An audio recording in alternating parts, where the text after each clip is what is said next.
Hello everyone, welcome back. I have a new best grouping today for my AK-47 WASR.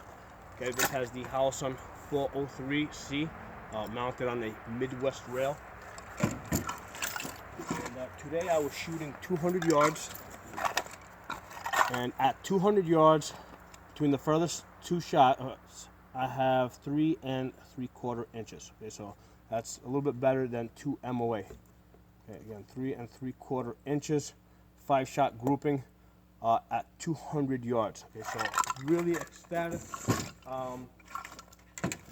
For those of you that are new to this channel, first of all, I do shoot at a couple of different locations, and a lot of times when I'm giving you guys measurements, I'm not guesstimating the measurements. I'm actually going out with a wheel or a tape measure, and I'm actually measuring my distances to make sure that they're exact.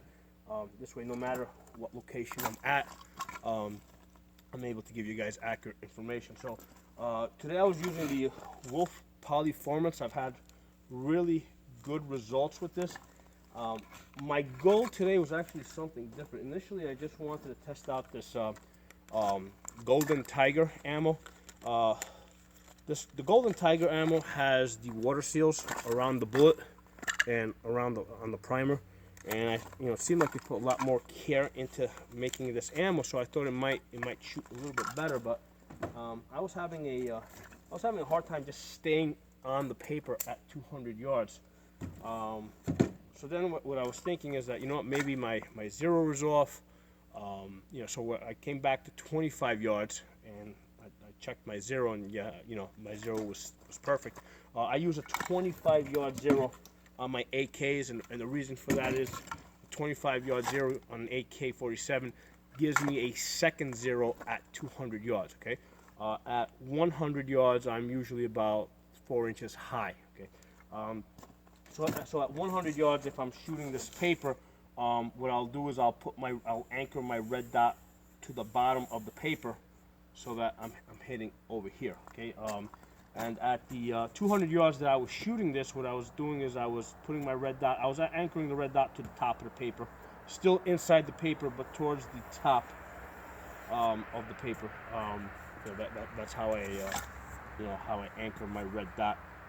So yeah, I'm really happy with this. When I first started shooting at distance with this AK-47 WASR, I had a side-mounted rail, and I actually had a magnification scope on this, and I was getting about 8 inches at 100 yards, sometimes 7 inches at 100 yards, and I was like, wow, this rifle really sucks. But the problem is the side mount. Okay, with the side mount, if you have a side mount on your AK and if you push on it, you'll see that side mount is going to move. So if you got a red dot on top of your side mount, you push down a little bit on it, you're going to see that there's some movement. So the side mount system is really a crappy system compared to clamping the rail onto the barrel. Okay? This is a Midwest rail, and the way this works is the bottom rail is clamped onto the barrel, and then the top rail is screwed onto the bottom rail, and then the red dot is screwed onto the top rail. So this is really stable, and basically you can get a co-witness. Okay, although I can't get a perfect co-witness with the 403C, just because it's a little bit bigger, it sits just a little bit higher. If I use the 503G, which is the one with the ACS reticle from Howison, I usually get a perfect co-witness because that red dot's a little bit smaller. So that's my shooting for today. Really happy, very productive day. 200 yards, 3 3/4, which brings this WASR in at just below 2 MOA. So if you guys like this video, give it a thumbs up, share it. If you got any comments, put them in the comment section. If you're not a member of this channel, hit that subscribe and that bell so you see the new videos that I put up. Talk to you guys soon.